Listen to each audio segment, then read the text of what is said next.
নমস্কার, গল্পকথকে আপনাদের স্বাগতম। আমাদের চ্যানেল গল্পকথক আপনাদের জন্য ধারাবাহিকভাবে নিয়ে আসছে স্যার আর্থার কোনান ডয়েলের অনবদ্য সৃষ্টি দ্য লস্ট ওয়ার্ল্ড গল্পটি। আজ সেই গল্পেরই ৮ম পর্ব নিয়ে এসেছি আমরা।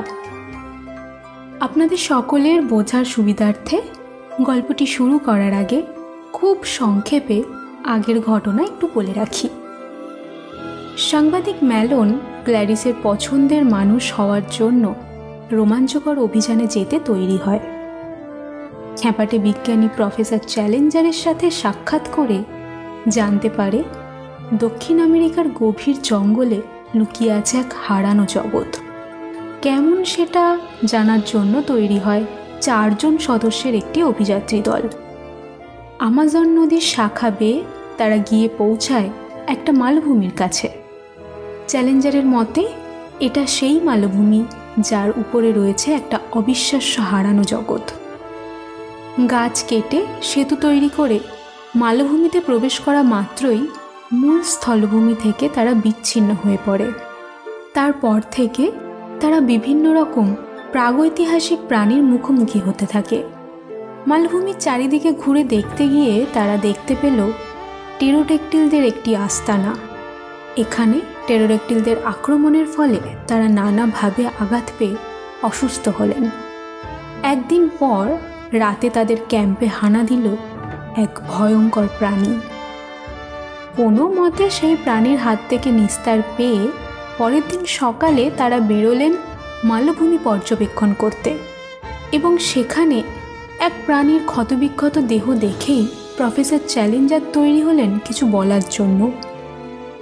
কি বলার জন্য প্রস্তুত হলেন প্রফেসর চ্যালেঞ্জার জানা যাবে আজকের পর্বে। তাহলে চলুন শুরু করি আজকের পর্ব, দ্য লস্ট ওয়ার্ল্ড গল্পটির ৮ম পর্ব।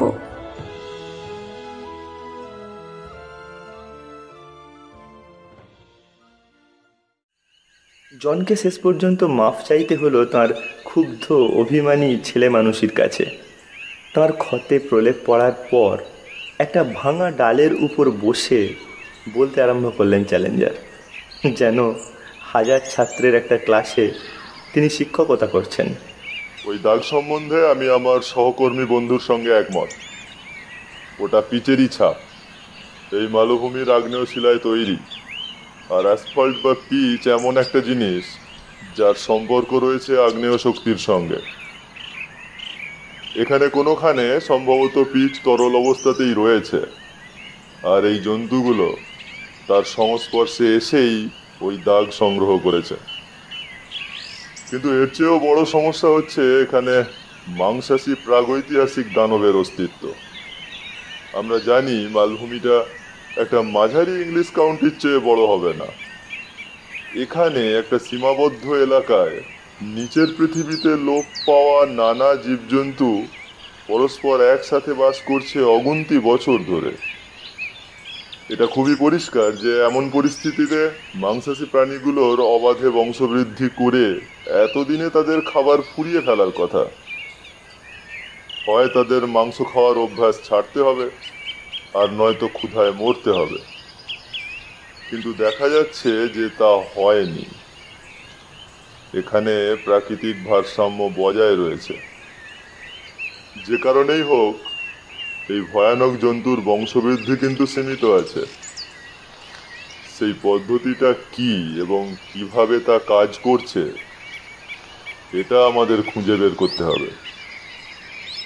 আশা করি ভবিষ্যতে আরো খুঁটিয়ে এদের নিরীক্ষণ করার সৌভাগ্য আর সুযোগ আমাদের হবে। তেমন সুযোগ না এলেই আমি খুশি হই, আমি মন্তব্য করলাম।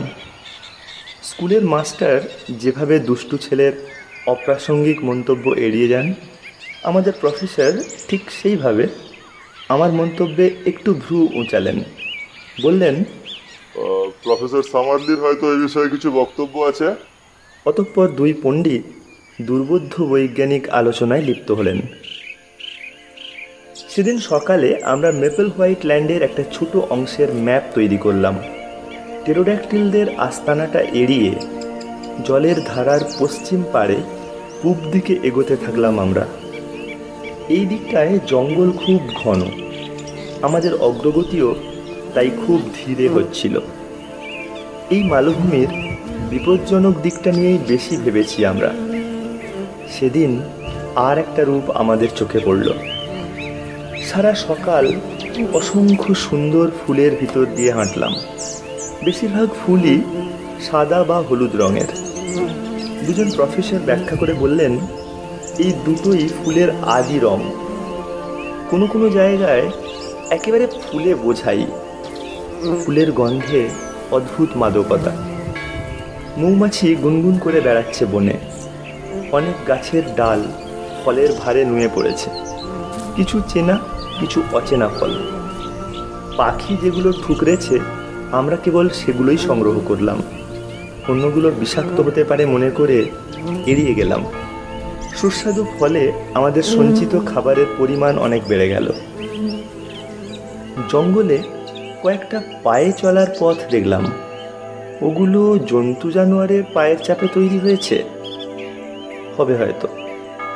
এই জলা জায়গায় নানা ধরনের পায়ের ছাপ, এমনকি তার মাঝখানে মাঝখানে ইগুয়েনোডনেরও ছাপ রয়েছে দেখলাম। একটা ফাঁকা জায়গায় বেশ কতকগুলোকে চড়তে দেখা গেল।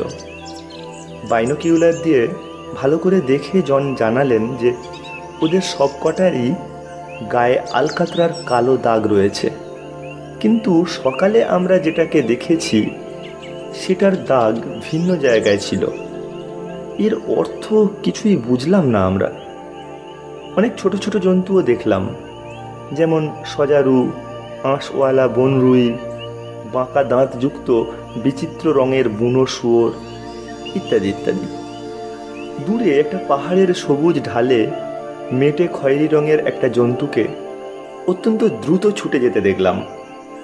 এত জলদি অদৃশ্য হয়ে গেল ওটা যে আমরা কেউ সঠিক বলতে পারবো না যে ওটা কী ছিল। জনের মত অনুযায়ী ওটা যদি সত্যি হরিণ হয় তাহলে বলতেই হবে যে আইরিশ বিশাল এলাকের সমান বড় ওটা। আমাদের ক্যাম্প লণ্ডভণ্ড অবস্থায় পাওয়ার পর থেকে যতবার আমরা ক্যাম্পে ঢুকি প্রতিবারই বুক দুরুদুরু করতে থাকে। যাই হোক, আজ দেখলাম সব কিছু ঠিক মতোই পেলাম। সন্ধ্যায় আমরা আমাদের বর্তমান অবস্থা আর ভবিষ্যৎ কর্মসূচি নিয়ে বিতর্কে বসলাম। সামারলি প্রথম বলতে শুরু করলেন। সারাদিনই মেজাজ একটু চড়া ছিল তার। আগামীকালের করণীয় কর্তব্য সম্পর্কে জনের মন্তব্য তাঁর মুখের বাঁধন খুলে দিল। আমাদের বর্তমানে যা করা উচিত তা হচ্ছে এই ফাঁদ থেকে বের হওয়ার একটা উপায় বের করা। আর আপনারা সবাই মাথা ঘামাচ্ছেন কি করে আরও ভেতরে ঢোকা যায়। আমি বলি আর ঢোকা নয়, এবার বের হওয়ার পরিকল্পনা নিয়ে সবাইকে ভাবতে হবে। স্যার, আমি অবাক হয়ে যাচ্ছি। একজন বিজ্ঞানের সাধক যে এমন একটা সস্তা মানসিকতার কাছে নতি স্বীকার করবেন, এটা সত্যিই দুঃখজনক। আপনি এমন এক রাজ্যে আছেন যেখানে পৃথিবীর শুরু থেকে আজ পর্যন্ত কোনো মানুষ এসব দেখার বা জানার সুযোগ পায়নি, অথচ আপনি কিনা এখান থেকে সামান্য একটু ভাষা জ্ঞান নিয়েই ফিরে যেতে ইচ্ছুক। আপনার কাছ থেকে আমি এটা একেবারেই আশা করিনি, প্রফেসর সামারলি। আপনার মনে রাখা উচিত যে আমার জন্যে লন্ডনে একটা বিরাট ক্লাস পদ চেয়ে বসে আছে। বর্তমানে তারা একবারে অযোগ্য একজন লোকের হাতে রয়েছে।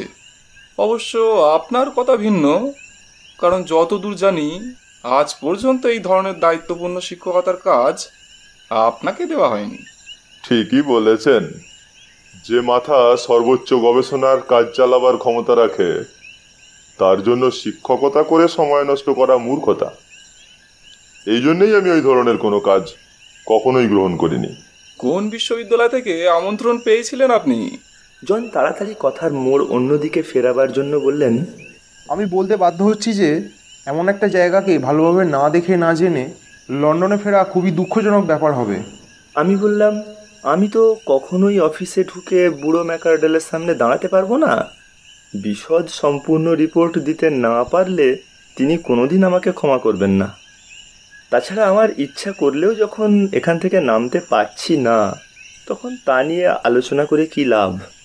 ছেলেটা নিজের বুদ্ধির ঘাটতি অনেকটা পুষিয়ে নিয়েছে স্বাভাবিক সাধারণ জ্ঞান দিয়ে। ওর শোচনীয় পেশাগত আগ্রহ আমাদের কাছে অবান্তর।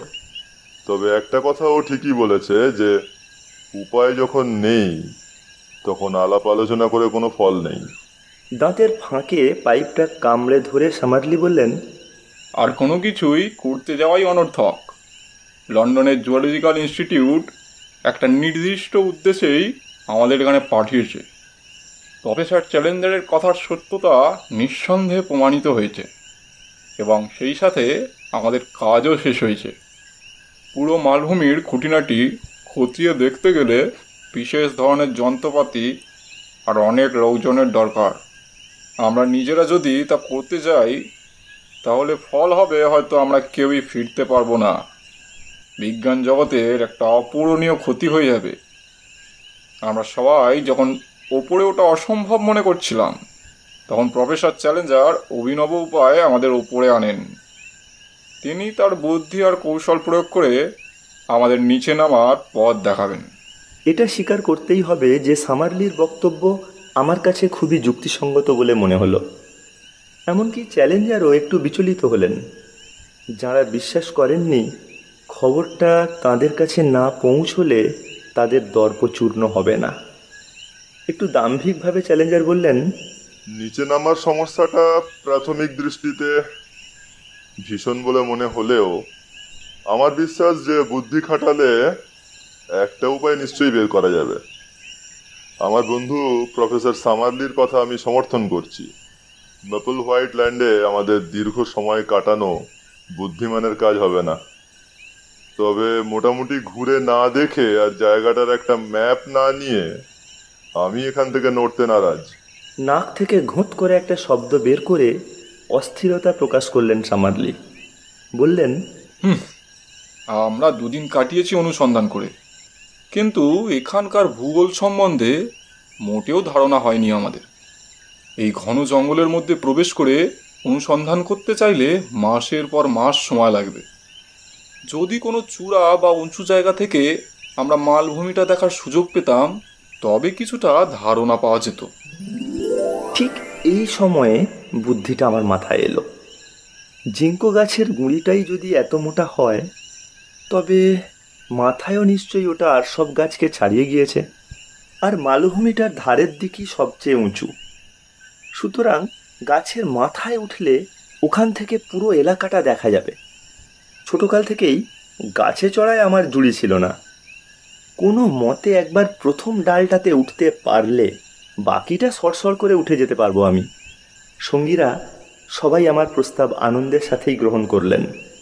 লাল আপেলের মতো গাল দুটো ফুলিয়ে প্রফেসর চ্যালেঞ্জার বললেন, না, আমাদের এই তরুণ ছেলেটা শক্ত আছে, আর সুগঠিত লোকের পক্ষে যেসব কাজ করা সম্ভব এ তা করতে পারে। আমি এ প্রস্তাবকে সমর্থন জানাচ্ছি। জন পিঠ চাপড়ে দিয়ে বললেন, একেবারে জায়গা মতো হাত দিয়েছ হে। এই সোজা জিনিসটা আমাদের মাথায় আসেনি। আরও ঘন্টাখানেক আলো থাকবে। তোমার নোট বইটা নিয়ে গাছে উঠলে হয়তো একটা খসড়া ম্যাপ আজই আঁকতে পারবে। 3টে গুলির বাক্স গাছের নিচে একের পর এক সাজিয়ে জন ধীরে ধীরে আমাকে উপরে তুলছিলেন।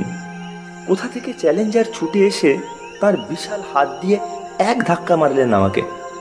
আমার শরীর প্রায় উড়ে উপরের দিকে উঠে এলো। মোটা ডালটা জড়িয়ে ধরে পায়ের সাহায্যে চড়ে বসলাম। বেশ ঘন ঘনই ডাল বেরিয়েছে গাছটার। ঝটপট উপরে উঠতে লাগলাম আমি। অল্পক্ষণ পরেই লক্ষ্য করলাম মাটি আর দেখা যাচ্ছে না। মাঝে একবার কেবল একটু বাধা এলো। প্রায় 10 ফুট গুঁড়ি বেয়ে সোজা উঠতে হলো। গাছটা সত্যিই বিশাল। উপরের দিকে চেয়ে গাছের পাতা পাতলা হওয়ার কোনো লক্ষণ দেখলাম না। যে ডালটা বেয়ে উঠছি তাতে ঘন ঘন পরগাছা জন্মেছে। ওপাশে উঁকি দিতেই শরীরের রক্ত হিম হয়ে এলো আমার ঠিক 2 ফুট দূরেই আমার দিকে চেয়ে আছে একটা মুখ। সেই মুখের অধিকারী জন্তুটা পরগাছার পিছনে উপুড় হয়ে বসেছিল এবং সেও একই সাথে উঁকি দিয়েছে। মুখটা যেন মানুষের, অর্থাৎ বানরের চেয়ে মানুষের মুখের সাথেই তার মিল বেশি। লম্বা সাদাটে মুখে ফুসকুড়ি ভরা, নাক থ্যাবড়া, থুতনিতে ঝাঁটার মতো একটু দাড়ি, ভারী ভুরুর নিচে চোখ দুটো ভয়ঙ্কর। দাঁত বের করে আমার দিকে ভেঙচি কাটল সে, তার চোখে মুখে ঘৃণা আর বিদ্বেষ। হঠাৎ নিমেষের মধ্যে মুখের ভাব পাল্টে গেল ওর, ভীষণ ভয়ের চিহ্ন ফুটে উঠেছে মুখে। কয়েক লাফে ডালপালা ভেঙে দ্রুত অদৃশ্য হয়ে গেল সে। ওর লালচে শুয়োরের মতো রোমশ দেহটা কেবল ক্ষণিকের জন্য দেখলাম আমি। সাময়িক ভয়ে বোধহয় আর্তনাদ করে উঠেছিলাম। জনের গলা শোনা গেল, কোনো বিপদ হয়নি তো? দুহাতে ডালটা জড়িয়ে ধরে চেঁচিয়ে জিজ্ঞেস করলাম, আপনারা দেখেছেন ওটাকে? আমার হাত পা তখনও উত্তেজনায় থরথর করে কাঁপছে। শব্দ শুনে আমরা ভেবেছিলাম পা ফসকে গেছে বুঝি তোমার। কি হয়েছিল? হঠাৎ অদ্ভুত জন্তুটার দেখা পেয়ে মনটা দুর্বল হয়ে গিয়েছে আমার। একবার ভাবলাম নেমে যাই, কিন্তু এত দূর ওঠার পরে ভয়ে নেমে যাওয়ার অপমানটা ঠিক মেনে নিতে পারলাম না। বেশ কিছুক্ষণ বসে দম আর সাহস একত্র করে আবার উঠতে শুরু করলাম। ভুলে একটা পচা ডালে ভর দিয়ে কিছুক্ষণ হাতের উপর ঝুলতে হলো, কিন্তু মোটামুটি বেশ সহজভাবেই উপরে উঠে গেলাম আমি।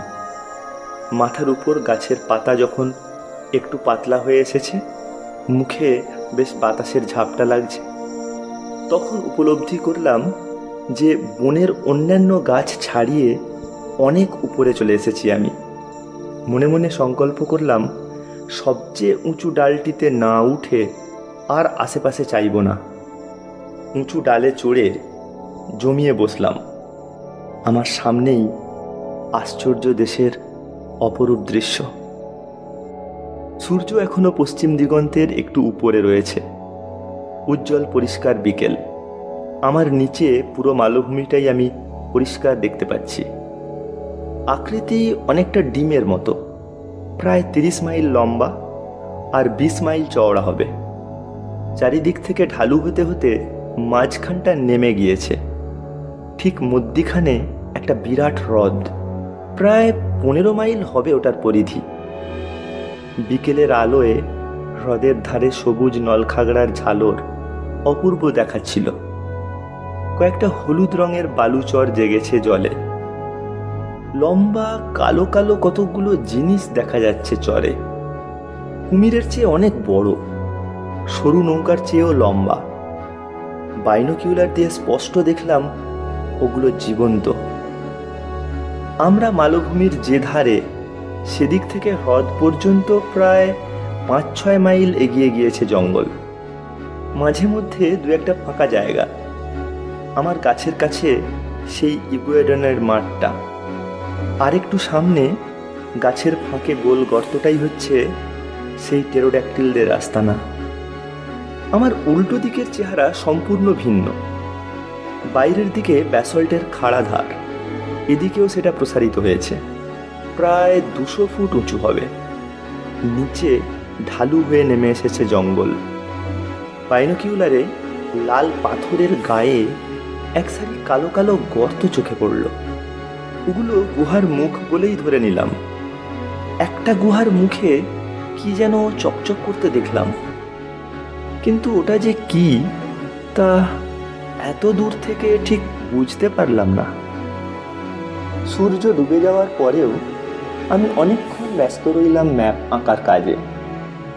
যখন দেখলাম অন্ধকারে আর খুঁটিনাটি চিনতে পারছি না, তখন নেমে এলাম। একবারের জন্য হলেও এই অভিযানের একক নায়ক ছিলাম আমি। বুদ্ধিটাও ছিল আমার, আর কাজটাও আমিই সম্পূর্ণ করলাম। এই ম্যাপটা আমাদের মাসের পর মাস বিপদ মাথায় নিয়ে অন্ধের মতো জঙ্গলে হাতড়ে বেড়ানোর হাত থেকে বাঁচালো। গাছ থেকে নেমে আসতেই সবাই আমার সাথে হাত মেলালেন। ম্যাপ সম্বন্ধে আলাপ আলোচনা করার আগে বন মানুষের সাথে আমার সাক্ষাতের ঘটনাটা বর্ণনা করলাম। আমি বললাম, সে প্রথম থেকেই গাছে ছিল। জন জিজ্ঞেস করলেন, তুমি কিভাবে তা জানলে?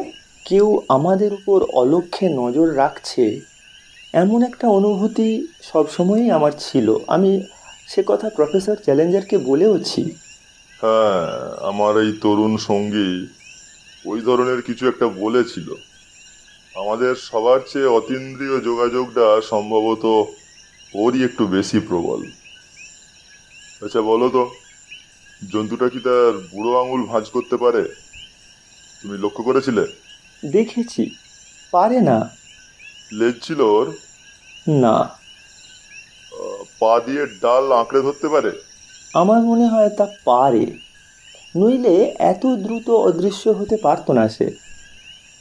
আমার যতদূর মনে পড়ে দক্ষিণ আমেরিকায় 36 রকমের বিভিন্ন জাতের বানর আছে, কিন্তু বন মানুষের কথা মোটেও শোনা যায় না। যা হোক, এখন বোঝা গেল যে এখানে তাদের অস্তিত্ব আছে। এটা রোমশ গরিলা জাতের নয়, রোমশ কেবল আফ্রিকা বা প্রাচ্য দেশেই সীমাবদ্ধ। চ্যালেঞ্জারের মুখের দিকে চেয়ে আমি প্রায় বলেই ফেলেছিলাম যে লন্ডনে বন মানুষের মাস্তুতো ভাইয়ের দেখা পেয়েছিলাম আমি কেনসিংটনে।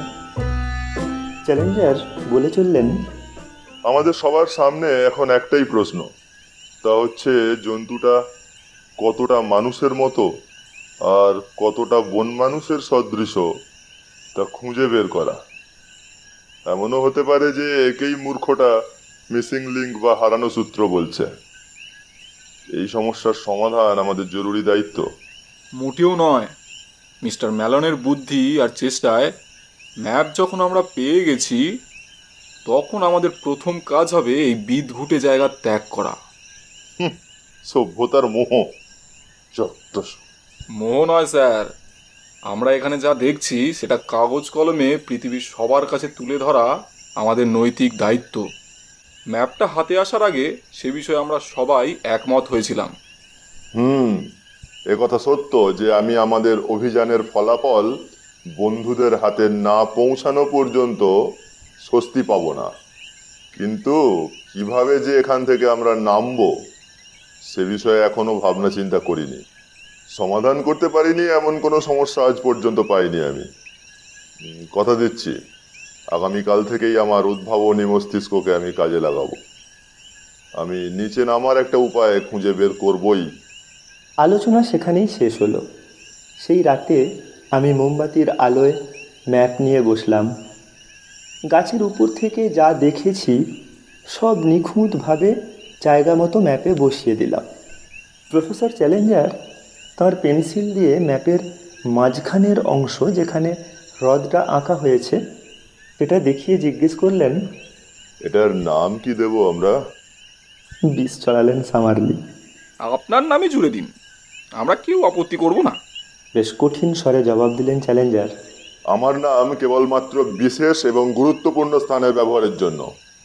যে কোনো অজ্ঞ মূর্খ তার নাম কোনো পাহাড় বা কোনো নদ নদীর সাথে জড়াতেই পারে। আমার দরকার নেই অমন স্মৃতিসৌধ। সামারলি বাঁকা হাসি হেসে পাল্টা আক্রমণের প্রস্তুতি নিতেই জন চট করে বলে উঠলেন, তুমি নাম রাখো হ্রদটার, তুমি সবার আগে দেখেছ। তুমি যদি ওটার নাম ম্যালন হ্রদ রাখতে চাও তাতে কারোর কোনো আপত্তি থাকতে পারে না। অবশ্যই, আমাদের তরুণ বন্ধুই ওটার নামকরণ করুক। একটু লজ্জিতভাবে আমি বললাম, তবে ওটার নাম দেওয়া হোক গ্ল্যাডিস লেক। সামারলি বললেন, ওটাকে সেন্টার লেক নাম দিলেই কি বেশি অর্থবহ হতো না? গ্ল্যাডিস লেকই আমার পছন্দ। সমবেদনার সাথে আমার দিকে চেয়ে মাথা নেড়ে একটা কপট আপত্তি জানিয়ে প্রফেসর চ্যালেঞ্জার বললেন, ছেলে মানুষ সবসময় ছেলে মানুষ। গ্ল্যাডিস লেকই নাম হোক ওটার। আমার বুকটা সেদিন সত্যিই গর্বে ফুলে উঠেছিল, যেদিন আমার 3 জন গুণী সঙ্গী আমাকে এই সাফল্যের জন্য অভিনন্দন জানালেন। দলের প্রচুর সময় আর পরিশ্রম বেঁচে গেল। আমি দলের সবচেয়ে ছোট সদস্য, কেবল বয়সে নয়, অভিজ্ঞতায়, জ্ঞানে, আরও অন্যান্য দিক থেকে। সত্যিকারের মানুষ হতে যেসব যোগ্যতার দরকার হয় সব দিক থেকেই আমি ওদের কনিষ্ঠ। শুরু থেকেই ওদের ছায়ায় ঢাকা পড়েছিলাম আমি, কিন্তু নিজের উদ্যোগে সেই ছায়া থেকে বেরিয়ে আসতে সক্ষম হয়েছি আজ। সেই রাতে অহেতুক উত্তেজনায় কিছুতেই ঘুমোতে পারলাম না আমি। সামারলি পাহারায় ছিলেন, কুঁজো হয়ে আগুনের ধারে বসে আছেন। রাইফেলটা তার হাঁটুর উপর আড়াআড়িভাবে রাখা। তার ছাগল দাড়ি নড়ছে ঝিমুনির তালে তালে। দক্ষিণ আমেরিকার একটি পঞ্চ গায়ে জড়িয়ে শুয়ে ঘুমোচ্ছেন জন। চ্যালেঞ্জারের শ্বাস প্রশ্বাসের সাথে সাথে একটু একটু গড়াচ্ছেন, আর তার নাক ডাকছে বিকট শব্দ তুলে। একটা রাইফেল তুলে নিয়ে আমার পকেটে গুলি বোঝাই করে কাঁটাতারের বেড়া সরিয়ে বেরিয়ে পড়লাম।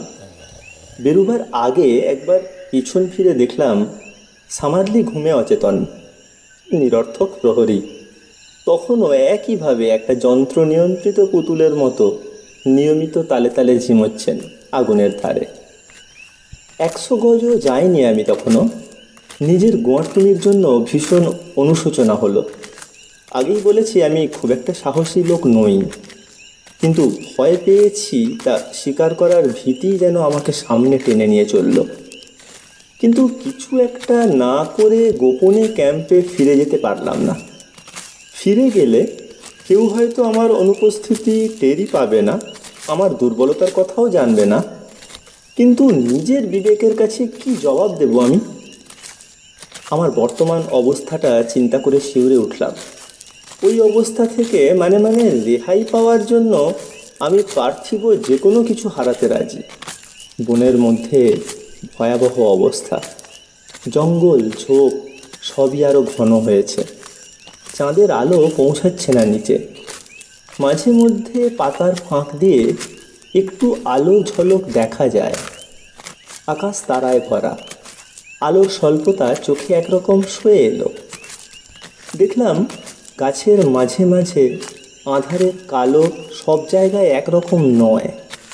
কিছু গাছ আবছা আবছা দেখা যাচ্ছে, আবার কিছু জায়গায় একেবারে কয়লার মতো কালো।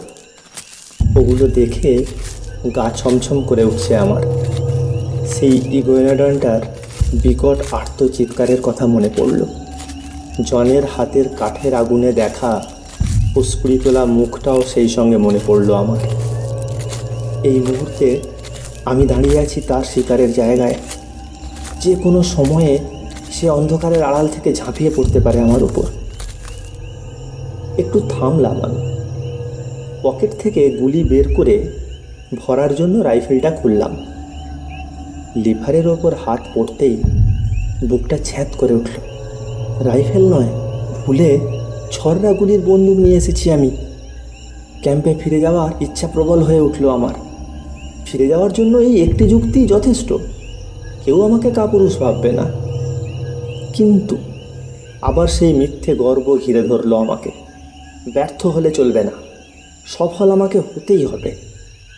যেসব ভয়ানক বিপদের মধ্যে আমাকে পড়তে হতে পারে, সেসব ক্ষেত্রে রাইফেলও হয়তো বন্দুকের সমানই কাজে আসবে। ক্যাম্পে ফিরে অস্ত্র বদলে রাইফেল নিয়ে আসতে গেলে ধরা পড়ে যাওয়ার সম্ভাবনাই বেশি। সেক্ষেত্রে আমাকে অনেক কৈফিয়তও দিতে হবে, এবং আমার একক প্রচেষ্টা তখন আর একক থাকবে না। কিছুক্ষণ ইতস্তত করলাম, তারপর সাহসে বুক বেঁধে আবার সামনে এগুলাম। জঙ্গলের অন্ধকার ভয়ঙ্কর, কিন্তু তার চেয়েও ভয়ের কারণ হয়ে দাঁড়ালো সেই ইগুয়ানোডনের মাঠে চাঁদের আলো। ঝোপের পিছনে লুকিয়ে ভয়ে ভয়ে আমি মাঠের দিকে অনুসন্ধানী দৃষ্টিতে তাকালাম। কোনো বড় প্রাণী নজরে পড়ল না। হয়তো সেই রাতে বিপর্যয় ঘটার পর থেকেই ওরা খাবারের জন্য চড়ে বেড়াবার জায়গাটা বদলে নিয়েছে। সামান্য কুয়াশাচ্ছন্ন রূপালী চাঁদের আলোয় কোনো প্রাণী আমার নজরে পড়ল না। সাহস সঞ্চয় করে মাঠটা খুব দ্রুত পার হলাম আমি। তারপর আবার স্রোতের ধারা ধরে এগিয়ে চললাম। ছোট্ট জলের ধারাটা আমার মনের জোর অনেকখানি বাড়িয়ে দিল। কুলকুল শব্দে বিশ্বস্ত বন্ধুর মতোই বয়ে চলেছে সে। ছেলেবেলায় ইংল্যান্ডের পশ্চিমাঞ্চলে অনেক রাতেই এমন ছোট্ট নদীতে ট্রাউট মাছ ধরেছি আমি। এই ধারাটা অনুসরণ করে গেলেই লেকে পৌঁছতে পারবো। আর উল্টো দিকে গেলে পৌঁছবো ক্যাম্পে। আমার চলার পথের মাঝে মাঝে আমাকে ধারাটি থেকে একটু দূরে সরে যেতে হচ্ছে ঘন জঙ্গল এড়ানোর জন্য, কিন্তু মিষ্টি কুলকুল আওয়াজ সবসময়ই কানে আসছে আমার। ঢাল দিয়ে নিচে নামতে নামতে জঙ্গলটা পাতলা হয়ে এলো। ফাঁকে ফাঁকে বড় গাছ আর এখন নেই। বেশ দ্রুত চলেছি আমি, নিজেকে দেখা না দিয়ে বেশ তাড়াতাড়ি এগোতে পারছি। সেই পেরোড্যাকটিলের আস্তানাটার খুব কাছ দিয়েই পার হলাম। পাশ দিয়ে যাওয়ার সময় ওদের একটা আকাশে উড়ল। চাঁদের আলোয় বিরাট ছায়া মাটিতে পড়েছে। আমি মাটির সাথে মিশে উপুর হয়ে লুকিয়ে রইলাম। পূর্ব অভিজ্ঞতা থেকে আমার ভালোই জানা আছে যে ওদের কারো একটার ডাকে শয়ে শয়ে পেরোড্যাকটিল আকাশে উড়বে। তাই এটা আবার নিচে না নামা পর্যন্ত আর সাহস করে আগে এগোলাম না আমি। নিস্তব্ধ রাত, কিন্তু অগ্রসর হওয়ার সাথে সাথে একটা গড়গড় শব্দ শুনে সচেতন হলাম।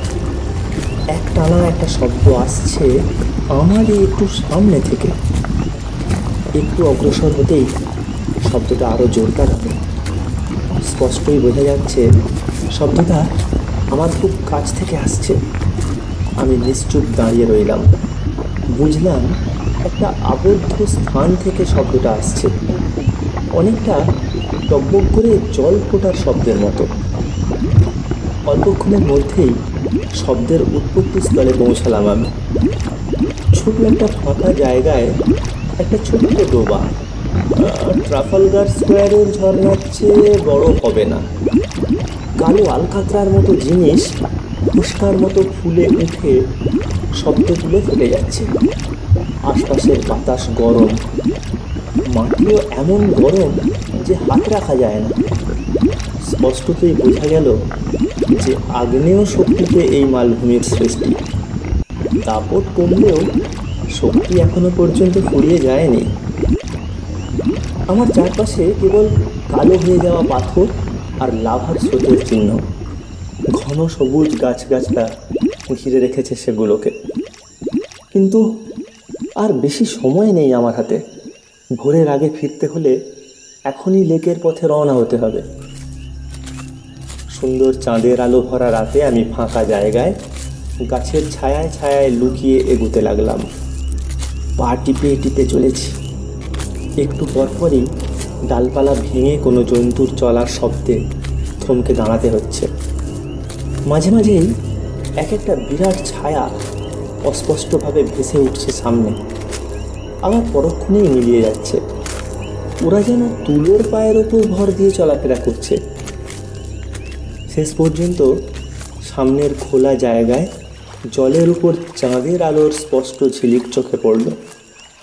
ঘড়িতে দেখলাম রাত 1টা বাজে। 10 মিনিটের মধ্যেই আমি পৌঁছে গেলাম লেকের নলখাগড়ার ভিতরে। গলা শুকিয়ে কাঠ হয়ে গিয়েছে আমার। ঝুঁকে পড়ে লেকের জল খেলাম। তাজা ঠান্ডা জল। মাটিতে চওড়া পথের উপর নানা রকম পায়ের ছাপ। নিশ্চয়ই জীবজন্তুর জল খাবার জায়গা এটা। জলের ধারে লাভার একটা বিরাট চাক পড়ে রয়েছে। সেটার উপরে উঠলাম আমি। সেখানে শুয়ে চারিদিক চমৎকার পরিষ্কার দেখতে পাচ্ছি। প্রথমেই দৃষ্টি আকর্ষণ করলো গুহার মুখগুলো। প্রত্যেকটাই লালচে আলোর চাকতির মতো দেখাচ্ছে, অনেকটা জাহাজের পোর্টহোলের মতো। কিন্তু আলো কোত্থেকে আসছে? কোনো আগ্নেয় প্রক্রিয়া? কিন্তু না, অত উপরে তো সেটা সম্ভব নয়। চিন্তার ঝড় বয়ে চলল মাথায়। তবে কি? অবশ্যই তাই। আগুন জ্বলছে গুহার ভিতরে। আগুন! মানুষ ছাড়া তো আর কারোর পক্ষে আগুন জ্বালানো সম্ভব নয়। আমার অভিযানটি যথার্থই সার্থক হলো। লন্ডনে নিয়ে যাওয়ার মতো একটা গরম খবর মিলল। অনেকক্ষণ শুয়ে শুয়ে আমি কাঁপা আলোগুলো লক্ষ্য করলাম। আমার থেকে প্রায় 10 মাইল দূরে হবে। এত দূর থেকেও বোঝা যাচ্ছে যে কেউ সামনে দিয়ে গেলেই আলোটা মিটমিট করে ওঠে। ওখানে পৌঁছে চুপি চুপি উঁকি দিয়ে যদি একটু দেখতে পারতাম, তাহলে এই অদ্ভুত দেশে যে মানুষগুলো বাস করে তারা দেখতে কেমন বা কী স্বভাবের তা জানা যেত। কিন্তু সেটা এই মুহূর্তে সম্ভব নয়। ওদের সম্পর্কে নিশ্চিত কিছু না জেনে আমাদের ফিরে যাওয়া কিছুতেই ঠিক হবে না। আমার সামনে রূপলি পারদের মতো ঝিকমিক করছে গ্ল্যাডিস লেক, আমার অতি আপন হ্রদ। প্রতিফলিত চাঁদটা ঠিক লেকের মাঝখানে ঝিকমিক করছে। লেকটা খুব গভীর নয়, কয়েক জায়গাতেই আমি চর দেখতে পেলাম। স্থির জলেতে প্রাণের প্রাচুর্য চোখে পড়ল। ছোট ছোট গোলাকার ঢেউ, লাফিয়ে ওঠা মাছের চকচকে সাদা পেট, আবার কখনো কোনো বিরাট জানোয়ারের কালো খুঁজো পিঠ। রাজহাঁস আকারের একটা বিরাট প্রাণী দেখলাম এক হলুদ চরের ধারে জলে নামল। কিছু দূর এগিয়েই ডুব দিল, তারপর আর দেখা গেল না। দূর থেকে আমার দৃষ্টি ফিরে এলো কাছে। দুটো আর্মাডিলোর মতো প্রাণী, ছুঁচোর মতো দেখতে, আকারে ছুঁচোর চেয়ে অনেক বড়, সারা গায়ে মাছের মতো আঁশের শক্ত আবরণ। জলার ধারে জল খেতে এসেছে। তারা পাড়ে বসে লাল ফিতার মতো লম্বা জিভ দ্রুত নেড়ে চপ চপ করে জল খাচ্ছে। একটা বিরাট সিংওয়ালা রাজকীয় চালের হরিণ দুটো বাচ্চা আর হরিণীর সাথে ওই আর্মাডিলো দুটোর পাশে দাঁড়িয়ে জল খেলো। এত বড় হরিণ আজ পৃথিবীর কোথাও নেই। সবচেয়ে বড় এলাকো এর কাঁধের সমান উঁচু হবে কিনা সন্দেহ। হঠাৎ সচকিত হয়ে সবাইকে নিয়ে নলখাগড়ার ভিতরে ঢুকে গেল ওরা। আর্মাডিলো দুটো ছুটল নিরাপদ আশ্রয়ের জন্য। আর অল্প পরেই আগন্তুককে দেখা গেল। পথ ধরে এগিয়ে আসছে ভীষণ আকৃতির এক জানোয়ার। মুহূর্তের জন্য মনে হলো কোথায় যেন দেখেছি আমি ওই আকৃতি। পুজো পিঠ, তার উপরে কালো ত্রিভুজের মতো ঝালর, পাখির মাথার আকৃতির বিরাট মাথাটা মাটির সামান্য উপরে রয়েছে। হঠাৎ মনে পড়ে গেল আমার স্টেগোসরাস। এরই ছবি এঁকেছিলেন নেপল হোয়াইট, হয়তো একেই স্কেচ করেছিলেন শিল্পী। 5 মিনিট পর্যন্ত জন্তুটা আমার পাথরের সেই চাকের এত কাছে ছিল যে আমি হাত বাড়ালেই ওর পিঠের ঢেউ খেলানো খাঁজ ছুঁতে পারতাম। তার প্রচণ্ড ভারে মাটি কাঁপছিল। জল খাওয়া শেষ করে সে হেলে দুলে পাহাড়ের আড়ালে অদৃশ্য হয়ে গেল। ঘড়ি দেখলাম, রাত 2:30 বাজছে। এখনই রওনা না হলে সময় মতো ক্যাম্পে পৌঁছতে পারবো না। দিক চিনতে কোনো কষ্ট হলো না আমার। জলের ধারাটাকে বাঁয়ে রেখে এগিয়ে চললাম। খুশি মনে চলেছি আমি। আজকের রাত সফল হয়েছে আমার। এখন শুধু সঙ্গীদের খবরগুলো দিয়ে চমকে দেওয়ার অপেক্ষা। চলতে চলতে ভাবলাম, পৃথিবীর কোনো মানুষই বোধহয় এর আগে এত ঘটনাবহুল একটা রাত কাটায়নি। নানান কথা ভাবতে ভাবতে ঢাল বেয়ে উপরে উঠছি আমি। প্রায় অর্ধেক পথ চলে এসেছি। হঠাৎ আমার পিছন দিকে একটা অদ্ভুত শব্দ আমাকে স্বপ্নের রাজ্য থেকে বাস্তবে ফিরিয়ে আনল। ঠিক কুকুরের রাগী গোগো শব্দ আর নাক ডাকার শব্দের মাঝামাঝি একটা আওয়াজ। নিচু গভীর স্বর, হিংস্র এবং আতঙ্কজনক। অজানা কোনো জন্তু রয়েছে আমার আশেপাশেই, কিন্তু কিছু দেখা যাচ্ছে না। পা চালিয়ে এগুলাম। 1/2 মাইল মতো পথ চলার পরেও একই শব্দ আবার আমার কানে এলো। এবারও পেছন থেকেই আসছে আওয়াজ, কিন্তু আরও জোরে, আরও ভয়ঙ্কর। হৃদস্পন্দন যেন থেমে গেল আমার। যে জন্তুই হোক না কেন, সে যে আমার পিছু নিয়েছে তাতে সন্দেহ নেই। আমার হাত পা ঠান্ডা হয়ে এলো। ভয়ে সমস্ত লোম দাঁড়িয়ে গিয়েছে। বাঁচার তাগিদে জন্তুগুলো নিজেরা মারামারি করে একে অন্যকে ছিঁড়ে টুকরো টুকরো করে ফেলবে, এটাই স্বাভাবিক। কিন্তু মানুষের পিছু লাগবে, পিছনে পিছনে অনুসরণ করে এসে জীবশ্রেষ্ঠ মানুষকে শিকার করবে, এটা ভীতিজনক। সেদিনকার রাতের বিভৎস জীবটার মুখ ভেসে উঠল আমার স্মৃতিপটে। আবারও সেই শব্দ, এবার আরও জোরে, আরও কাছে। সন্দেহ নেই আমারই পিছু নিয়েছে সে। আমাদের মধ্যেকার দূরত্ব কমে আসছে প্রতি মিনিটে। খানিকটা পক্ষাঘাতগ্রস্ত লোকের মতো দাঁড়িয়ে রইলাম আমি। যে পথে এসেছি সেদিকে তাকাতে হঠাৎ দেখা গেল জন্তুটাকে। আমি যে ফাঁকা জায়গাটা পার হয়ে এসেছি তারই উল্টো দিকের ঝোপঝাড় নড়ে উঠল। তারপর অন্ধকারের ভেতর থেকে একটা বিশাল কালো ছায়া ক্যাঙারুর মতো লাফাতে লাফাতে পরিষ্কার চাঁদের আলোয় বেরিয়ে এলো। খাড়া হয়ে তার শক্তিশালী পিছনের পায়ের সাহায্যে লাফাচ্ছে। সামনের দুটো পা বাঁকা অবস্থায় ঝুলছে। হাতির মতো বিরাট বড় আর শক্তিশালী হওয়া সত্ত্বেও জন্তুটার চলাফেরা অত্যন্ত ক্ষিপ্র। আশায় বুক বাঁধলাম যে ওটা হয়তো একটা ইগুয়ানোডন হবে। আমি জানি ওরা মানুষের কোনো ক্ষতি করে না, নিরামিষাশী। কিন্তু পরক্ষণেই আমার ভুল ভাঙল। এই রকমই একটা জন্তু হানা দিয়েছিল আমাদের ক্যাম্পে। ওরাই পৃথিবীর বুকে বিচরণকারী জন্তুদের মধ্যে সবচেয়ে হিংস্র ডাইনোসর। প্রত্যেক 20 গজ চলার পরেই ঝুঁকে পড়ে মাটি শুঁকতে লাগলো ওটা। শুঁকে শুঁকে অনুসরণ করছে আমাকে। দুই একবার ভুল পথে চলে গেলেও ফের শুধরে নিতে ওর সময় লাগলো না। আবার লাফাতে লাফাতে ঠিক আমার পিছু পিছু এগিয়ে এলো সেই জীবন্ত বিভীষিকা। ভয়ে আমার হাত পা পেটের ভিতর ঢুকে যাবার জোগাড় হলো। এই বিশাল দানবের বিরুদ্ধে একটা ছড়রা বন্দুক দিয়ে আমি কি করব? এগুলিতে আঁচড়ও লাগবে না ওর গায়ে। পাথর বা কোনো বড় গাছের খোঁজে চারপাশে তাকালাম আমি, কিন্তু দুর্ভাগ্য আমার, ছোট ছোট ঝোপ আর লতা ছাড়া এখানটায় আশেপাশে আর কিছুই নজরে পড়ল না। গাছে উঠেও কোনো ফল হবে না। জানোয়ারটা বড় বড় গাছকে দেশলাই কাঠির মতো মট করে ভেঙে ফেলতে পারবে। প্রাণপণে ঝেড়ে দৌড় দেওয়া ছাড়া আর অন্য উপায় নেই এখন। উঁচু নিচু ভাঙাচোরা জমির উপর দিয়ে তাড়াতাড়ি চলতে পারছি না আমি। হতাশার মাঝে হঠাৎ পরিষ্কার চোখে পড়ল একটা পায়ে চলা পথ। আমরা আগেও মালভূমিতে ঘোরাফেরা করার সময়ে এই ধরনের পথ কয়েকটা দেখেছি। এই পথ ধরে জোরে দৌড় দিলে সম্ভবত ওটা আর আমাকে ধরতে পারবে না। খুব ভালো দৌড়াতে পারি আমি, শরীরও মজবুত আছে। অনাবশ্যক বন্দুকটাকে ছুঁড়ে ফেলে দিয়ে আমি ছুট লাগালাম। জীবনে আর এত দ্রুত কোনোদিন দৌড়ইনি, পরেও বোধহয় আর কোনোদিন পারবো না। ছুটতে ছুটতে একসময় 2 পা ধরে এলো। হাঁপুরের মতো হাঁপাচ্ছি।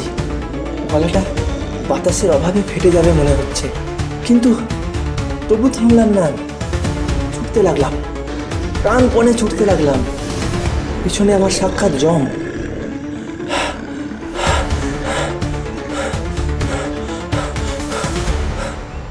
এক সময় পিছনে ফেলে আসা পথটা একেবারে স্তব্ধ হয়ে গেল।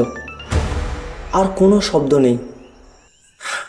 ভাবলাম এই যাত্রায় বেঁচে গেছি, কিন্তু পরক্ষণেই ভুল ভাঙল। নিষ্ঠুর নিয়তির মতো ধূপ ধূপ শব্দ তুলে এগিয়ে আসছে জন্তুটা, আমাকে ধরে ফেললো বলে। হেরে গেছি আমি। বাঁচার আর কোনো উপায় নেই। আবার ছুটবার আগে বোকার মতো অনেকটা সময় নষ্ট করে ফেলেছি আমি।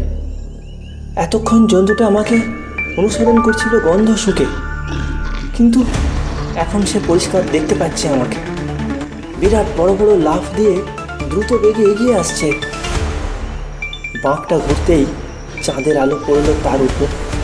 ঠিকরে বেরিয়ে আসা দুটো হিংস্র চোখ, হাঁ করা চোয়ালে দেখা যাচ্ছে 2 সারি তীক্ষ্ণ দাঁত। সামনের থাবার মুখগুলো পর্যন্ত ঝকঝক করছে। ভয়ে একটা চিৎকার দিয়েই ঘুরে আমি আবার ছুটলাম। পিছনের পায়ের শব্দ এগিয়ে আসছে। যে কোনো মুহূর্তে ওটার থাবা আমার কাঁধের উপর পড়বে। হঠাৎ নিচে পড়ে আমি জ্ঞান হারালাম। ধীরে ধীরে আবার জ্ঞান ফিরে এলো আমার। মাত্র কয়েক মিনিট অজ্ঞান ছিলাম। একটা তীব্র বোঁটকা দুর্গন্ধ নাকে এলো। অন্ধকারে একটু হাতড়াতেই এক হাতে একটা বড় মাংসপিণ্ডের মতো কি যেন ঠেকলো, অন্য হাতে ঠেকলো একটা বড় হাড়। মাথার ওপরে দেখলাম গোল খানিকটা আকাশ, তারায় ভরা। একটা গভীর গর্তে পড়ে গেছি আমি। টলতে টলতে আবার উঠে দাঁড়ালাম। মাথা থেকে পা পর্যন্ত নিজেকে পরীক্ষা করে দেখলাম। সারা শরীরে ব্যথা, কিন্তু হাড় ভাঙেনি। একটু আগের ঘটনাটা মনে পড়তেই আবার উপরের দিকে চাইলাম। ভেবেছিলাম জন্তুটার বিরাট আকৃতিটা দেখতে পাবো, কিন্তু না, আশেপাশে কিছুই নজরে পড়ল না। গর্তের চারপাশেই ঢালু দেয়াল, তলাটা সমান, প্রায় 20 ফুট চওড়া হবে। জায়গাটা পচা মাংসের টুকরোয় ভর্তি, বিষাক্ত পরিবেশ। পচা মাংসের দলায় হোঁচট খেয়ে শক্ত একটা কিছুর সাথে ধাক্কা খেলাম। মাটিতে মজবুত একটা খুঁটি পোঁতা রয়েছে। হঠাৎ মনে পড়ল আমার পকেটে দেশলাই আর মোম মাখানো ফিতে আছে। একটা ফিতে জেলে কিছুটা আন্দাজ পেলাম যে আমি কোথায় আছি। এটা একটা ফাঁদ, মানুষের হাতে তৈরি। খুঁটিটা প্রায় 9 ফুট লম্বা, উপরের দিকটা তীক্ষ্ণ, রক্ত শুকিয়ে কালো হয়ে আছে। নিচে পড়ে থাকা মাংস ফাঁদে পড়া জন্তুদেরই দেহাবশেষ। খুঁটি থেকে কেটে নিচে ফেলা হয়েছে যাতে পরবর্তী শিকার ফাঁদের অবস্থান টের না পায়। প্রফেসর চ্যালেঞ্জার বলেছিলেন যে এইসব শক্তিশালী জানোয়ারের সঙ্গে সংগ্রাম করে মানুষের পক্ষে এখানে বেঁচে থাকা সম্ভব নয়। কিন্তু এখন পরিষ্কার বোঝা গেল মানুষ কিভাবে টিকে আছে এইসব জীবজন্তুর মাঝে। সরু মুখের গুহা, যেখানে বড় কোনো প্রাণী ঢুকতে পারবে না, এমন জায়গায় তারা বাস করে, আর এই সব ফাঁদ পেতে শত্রু ধ্বংস করে। বাহ, মানুষ সত্যিই সৃষ্টির সেরা। ওই ঢালু দেয়াল বেয়ে উপরে ওঠা একজন কর্মক্ষম মানুষের পক্ষে কঠিন কাজ নয়। তবু অনেকক্ষণ অপেক্ষা করলাম আমি জানোয়ারটার ভয়ে। আশপাশের কোনো ঝোপে সে যে আমার জন্য ওঁত পেতে বসে নেই তা জানার তো উপায় নেই। শেষ পর্যন্ত সাহস করে উপরে উঠলাম। প্রফেসর চ্যালেঞ্জার আর সামাদলির কথাবার্তাগুলো মনে করে সাহস পেলাম। তাদের মতে এইসব আদিম জন্তুদের মাথার মগজ এতই কম যে তারা কোনো পরিবর্তিত পরিস্থিতির সাথে তাল মিলিয়ে চলতে পারে না। আমাকে হঠাৎ অদৃশ্য হতে দেখে নিশ্চয়ই সে এতক্ষণে অন্য কোনো শিকারের সন্ধানে চলে গিয়েছে। গর্তের ধার পর্যন্ত উঠে বাইরে উঁকি দিলাম আমি। সকালের ঠান্ডা হাওয়া লাগলো আমার চোখে মুখে। আকাশের তারাগুলো মিলিয়ে এসেছে, আস্তে আস্তে পরিষ্কার হয়ে আসছে আকাশ। ধীরে সন্তর্পণে উপরে উঠে গর্তের কিনারে কিছুক্ষণ বসে রইলাম। বিপদ দেখলেই আবার যাতে ভিতরের নিরাপদ আশ্রয়ে লাফিয়ে পড়তে পারি। দেখলাম একেবারে শান্ত স্থির পরিবেশ চারিদিকে। প্রাণটা হাতের মুঠোয় নিয়ে সাহস করে আবার রওনা হলাম ক্যাম্পের উদ্দেশ্যে। একটু এগোতেই আমার বন্দুকটা পেলাম। ভয়ে চমকে বারবার পিছনে তাকাতে তাকাতে আমি এগিয়ে চললাম ফোর্ট চ্যালেঞ্জারের দিকে। সকালের নিস্তব্ধতা ভেঙে একটা রাইফেলের আওয়াজ আমাকে সঙ্গীতের কথা মনে করিয়ে দিল। থমকে দাঁড়িয়ে কান পেতে শুনতে চেষ্টা করলাম, কিন্তু না, আর তো কোনো শব্দ হলো না। ওদের কোনো বিপদ হয়েছে ভেবে বিব্রত আর উদ্বিগ্ন হয়ে উঠলাম, কিন্তু পরক্ষণেই একটা অতি সরল আর স্বাভাবিক ব্যাখ্যা খুঁজে পেলাম আমি। সকাল হয়ে গিয়েছে, অথচ আমাকে ক্যাম্পে না দেখে জঙ্গলে পথ হারিয়েছি ধারণা করেই পথ নির্দেশ করতে গুলি ছুঁড়েছে ওরা। যদিও গুলি ছোঁড়ার বিষয়ে কঠিন হুঁশিয়ারি রয়েছে, তবু আমি বিপদে পড়েছি মনে করলে তারা গুলি চালাতে মোটেও দ্বিধা করবেন না। আমি বেশ দ্রুত পা চালিয়ে ফিরে চললাম। ক্লান্ত পরিশ্রান্ত আমি। শত চেষ্টা করেও আমার অগ্রগতি তেমন দ্রুত করতে পারছি না। এখন চেনা জায়গায় পৌঁছে গেছি। বাম দিকে সেই টেরোড্যাকটিলদের আস্তানা, সামনে সেই ইগুয়েনোডন মাঠ, এক সারি গাছ, আর তারপরেই আমাদের ঘাঁটি। ওদের ভয় কাটানোর উদ্দেশ্যে গলা চড়িয়ে উল্লাসের সঙ্গে চিৎকার করলাম আমি, জন রক্সটন, প্রফেসর! কোনো জবাব পেলাম না। একটা অশুভ নীরবতায় বুকটা ধড়াস করে উঠল আমার। তাড়াহুড়ো করে দৌড়তে আরম্ভ করলাম। বেড়াটা যেমন দেখে গিয়েছিলাম ঠিক তেমনি আছে, কিন্তু গেট খোলা। ভিতরে ঢুকে দেখলাম লণ্ডভণ্ড অবস্থায় পড়ে রয়েছে আমাদের সব জিনিস। আমার সঙ্গীরা কেউ নেই। নিভু নিভু আগুনের পাশে লাল রক্তে ভেসে যাচ্ছে কিছুটা ঘাস। ঘটনার আকস্মিকতায় আমার বুদ্ধি একেবারে লোপ পেল। পাগলের মতো ক্যাম্পের চারপাশে জঙ্গলে ছুটোছুটি করে খুঁজতে লাগলাম আমি। চিৎকার করে ডাকলাম, রক্সটন, প্রফেসর, সামারলি, জন রক্সটন! কিন্তু কোনো সাড়া এলো না। হয়তো কোনোদিনই আর তাদের দেখা পাবো না। এই ভয়াবহ বিপজ্জনক জায়গায় সম্পূর্ণ একা আটকে পড়ে গেছি আমি। নিচে নামার কোনো পথ নেই। নানা চিন্তা আমাকে উন্মত্ত করে তুলল। নৈরাশ্যে মাথার চুল ছিঁড়ে মাথা ঠুকতে ইচ্ছা করছে। আত্মপ্রত্যয়ে ভরপুর চ্যালেঞ্জার, দক্ষ আর হাসিখুশি লর্ড রক্সটন, এদের উপর আমি যে কতখানি নির্ভরশীল ছিলাম তা নতুন করে উপলব্ধি করলাম এই মুহূর্তে।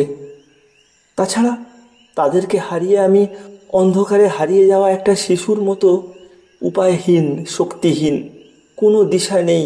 কোথায় যাব, কি করব? কিছুক্ষণ বিভ্রান্ত হয়ে বসে থেকে আমার সঙ্গীদের হঠাৎ কী বিপদ হয়ে থাকতে পারে তা ভাবতে লাগলাম। লণ্ডভণ্ড অবস্থা দেখে পরিষ্কার বোঝা যায় যে কোনো এক ভয়াবহ আক্রমণ এসেছিল তাদের উপরে। আর তা এসেছিল সম্ভবত রাইফেলের শব্দ যে সময়ে শোনা গিয়েছে তখনই। মাত্র একটা গুলির শব্দ থেকে প্রমাণিত হয় যে মুহূর্তেই হয়তো ঘটনাটা ঘটে গিয়েছে। রাইফেলগুলো মাটিতে পড়ে আছে। জনের রাইফেলেই কেবল একটা খালি কার্তুজ পাওয়া গেল। সামারলি আর চ্যালেঞ্জারের কম্বল রয়েছে আগুনের পাশে। আক্রমণের সময় তারা নিশ্চয়ই ঘুমোচ্ছিলেন। খাবারের প্যাকেট আর গুলির বাক্সগুলো এদিক ওদিক ছড়িয়ে পড়ে আছে ক্যামেরা আর ক্যামেরার প্লেটের বাক্সের কাছে। এগুলো খোয়া না গেলেও খাবার যা বাইরে ছিল, বেশ কিছু পরিমাণ খাবার, সেগুলো সবই অদৃশ্য হয়েছে। তাহলে জন্তুর আক্রমণই হয়েছিল। স্থানীয় মানুষ হলে কিছুই রেখে যেত না। কিন্তু জন্তুই যদি হবে তবে নিশ্চয়ই সবাইকে মেরে রেখে যেত। তাহলে আমার সঙ্গীদের কোনো চিহ্ন নেই কেন? আগুনের ধারে জমাট বাঁধা রক্ত, সে তো রক্তপাতেরই সাক্ষ্য দিচ্ছে। রাতে আমাকে যেটা তাড়া করেছিল তেমন বিশাল জন্তুর পক্ষে মানুষকে মুখে করে টেনে নিয়ে যাওয়া বিড়ালের ইঁদুর নেওয়ার মতোই সহজ। তেমন কিছু ঘটে থাকলে অন্যান্য সঙ্গীরা পিছু নিত, কিন্তু রাইফেল নেয়নি কেন সাথে? যতই চিন্তা করছি ততই বেশি তালগোল পাকিয়ে যাচ্ছে। কিছুতেই জট ছাড়াতে পারছি না। ওদের সবাইকে খুঁজতে বেরিয়ে আমি পথ হারিয়ে ফেললাম। 1 ঘন্টা বিভিন্ন দিকে ঘুরে ভাগ্যের জোরে আবার পথ খুঁজে পেলাম। হঠাৎ জাম্বোর কথা মনে পড়তেই কিছুটা সান্ত্বনা পেলাম মনে। একেবারে একা নই আমি। ওই পাহাড়ের গোড়াতেই বিশ্বস্ত জাম্বো অপেক্ষা করছে। পাহাড়ের ধারে গিয়ে নিচে ঝুঁকে দেখলাম, হ্যাঁ, আগুন জেলে কম্বল বিছিয়ে বসে বসে ঠিকই আগুন পোহাচ্ছে জাম্বো। অবাক হয়ে লক্ষ্য করলাম ওর পাশে আরও একজন লোক বসে আছে।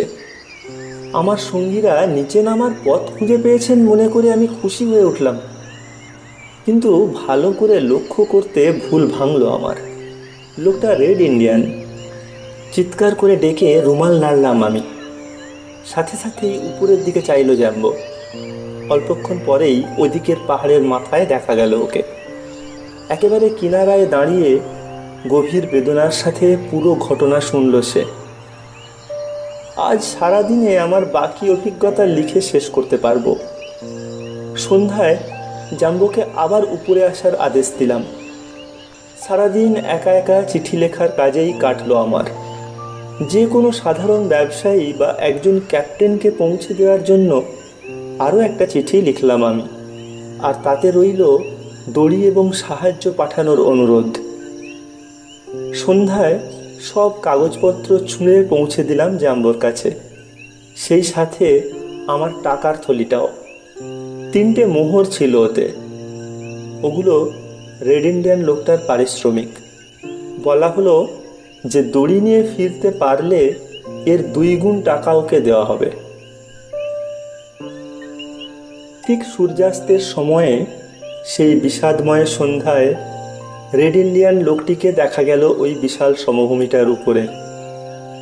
চেয়ে চেয়ে দেখলাম ওকে যতক্ষণ দেখা যায়। আমার উদ্ধার পাওয়ার শেষ ভরসা হচ্ছে এই লোকটা। বিধ্বস্ত ক্যাম্পে ফিরতে বেশ অন্ধকার হয়ে গেল। ফেরার আগে জাম্বোর জ্বালানো লাল আগুনটা শেষবারের মতো আর একবার দেখে নিলাম। নিচের জগতে ওই একটাই মাত্র আলো, জাম্বোর বিশ্বস্ত উপস্থিতি। ঠিক ওই আলোর মতোই আমার মনের বিষণ্ণ ছায়াকে বিতাড়িত করছে। এত বড় একটা শোকার্ত দুর্ঘটনার আঘাতের পরেও এইটুকুই আমার সান্ত্বনা যে পৃথিবী জানবে আমরা কি করেছি। আমাদের দেহের সাথে নামটাও মুছে যাবে না। উজ্জ্বল অক্ষরে ইতিহাসে লেখা থাকবে আমাদের সংগ্রামের কথা। একা একা ক্যাম্পে ঘুমানো সত্যি দুঃসাহসিক কাজ, ভাবাই যায় না। কিন্তু জঙ্গলের মধ্যে রাত কাটানো তার চেয়েও ভয়ানক। আমার সহজাত বুদ্ধি বলছে সজাগ পাহারায় থাকা উচিত, কিন্তু ক্লান্ত শরীরে কুলোচ্ছে না। বিশাল জিঙ্কো বাইলোবা গাছটাতে চড়ে বসলাম আমি। মসৃণ গোল ডালপালার মাঝে কোনো নিরাপদ জায়গা কিন্তু খুঁজে পেলাম না। একটু ঝিমুনি এলেই নির্ঘাত পড়ে গিয়ে ঘাড় ভাঙবে। নেমে ভাবতে লাগলাম এখন আমার কি করা উচিত। শেষ পর্যন্ত ক্যাম্পের গেট বন্ধ করে 3টে আলাদা আলাদা আগুনকে ঠিক ত্রিভুজের আকারে জ্বেলে পেট পুড়ে খেয়ে নিয়ে গভীর ঘুমের কোলে ঢলে পড়লাম।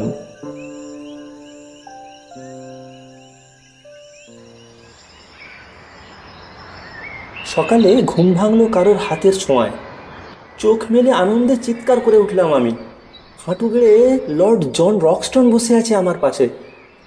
জনই, তবে জন বলে চেনা যায় না। সেই ফিটফাট বাবু তিনি আর নেই। চেহারা ফ্যাকাশে হয়ে গিয়েছে, চোখ উদ্ভ্রান্ত, মুখে আঁচড়ের দাগ, বেশ হাঁপাচ্ছে, কাপড় শতচ্ছিন্ন, টুপি নেই মাথায়। অবাক হয়ে চেয়ে রইলাম আমি। আমাকে প্রশ্ন করার কোনো সুযোগ দিলেন না জন। তিনি কথা বলতে বলতেই দরকারি জিনিসপত্র গুছিয়ে নিতে থাকলেন। বললেন, জলদি, সময় নেই, প্রত্যেকটা মুহূর্ত এখন অত্যন্ত মূল্যবান। 2টো রাইফেল নাও তুমি, বাকি 2টো আমি নিচ্ছি। কয়েকদিন খাবার আর পকেট বোঝাই করে গুলি নাও। কথা বলে বা মিছে ভেবে সময় নষ্ট করো না, একটু দেরি হলেই আমরা শেষ। কোনো কিছু না বুঝেই তাড়াহুড়ো করে জঙ্গলের ভিতর দিয়ে জনের পিছন পিছন ছুটলাম আমি। 2 বগলে 2টো রাইফেল আর 2 হাতে বিভিন্ন ধরনের খাবার।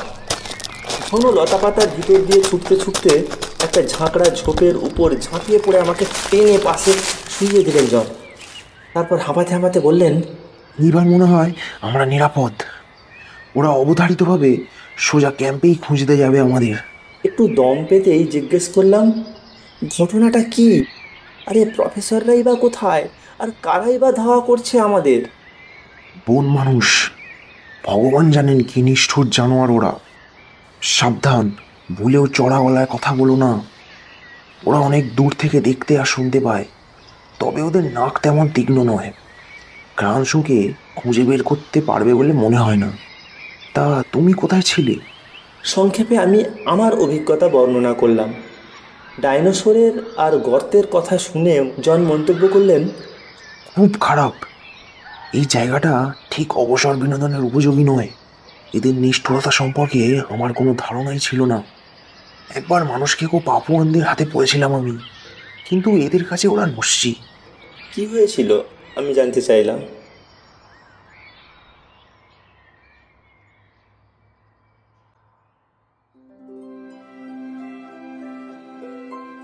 উফ, কি সাংঘাতিক বিপদ থেকেই না বেঁচে ফিরল ম্যালন। এদিকে জন রক্সটনই বা এতটা ভয় পেয়ে কেন আছেন? রাতে কি ঘটেছিল তাদের সাথে ক্যাম্পে? তাছাড়া প্রফেসর চ্যালেঞ্জার, প্রফেসর সামারলি বা কোথায়? জানা যাবে আগামী পর্বে। ততক্ষণ আপনাদের আরেকটু অপেক্ষা করতে হবে। গল্পের এই পর্বটি আপনাদের কেমন লাগলো তা কিন্তু কমেন্ট করে অবশ্যই জানাবেন। যদি আমাদের গল্পের পরিবেশনা আপনাদের ভালো লাগে তাহলে একটি লাইক দিয়ে এবং চ্যানেলটি সাবস্ক্রাইব করে আমাদের পাশে থাকবেন। খুব শীঘ্রই ফিরে আসব এই গল্পের আগামী পর্ব নিয়ে। ততক্ষণ সঙ্গে থাকুন এবং শুনতে থাকুন গল্পকথক।